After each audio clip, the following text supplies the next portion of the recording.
Welcome to my YouTube automotive channel. In today's video I have a 2018 GMC Terrain and I will show you which fuse and which relay to check in case your rear defroster is not working. This video will apply to GMC Terrains made from 2018 all the way up to 2024.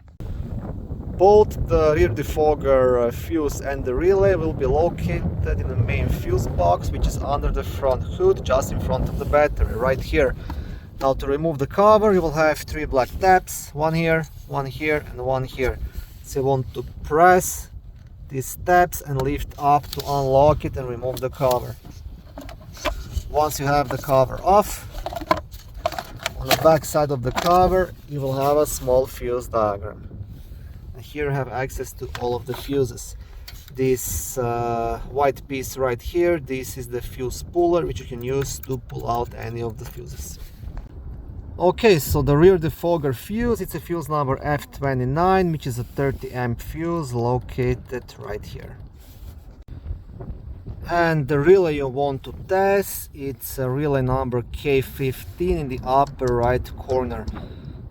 Now to test this relay, you'll have to use the multimeter to get the readings, and then if it's faulty, just get a new relay and have it replaced.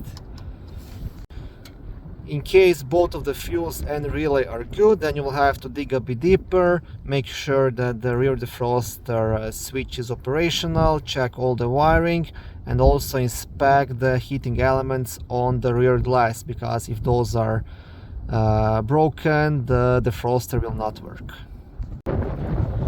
Thank you for watching this short video.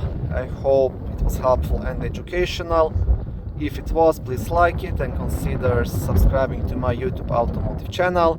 On my channel there is lots of how-to videos, do-it-yourself videos, car reviews, product reviews and other similar automotive topics.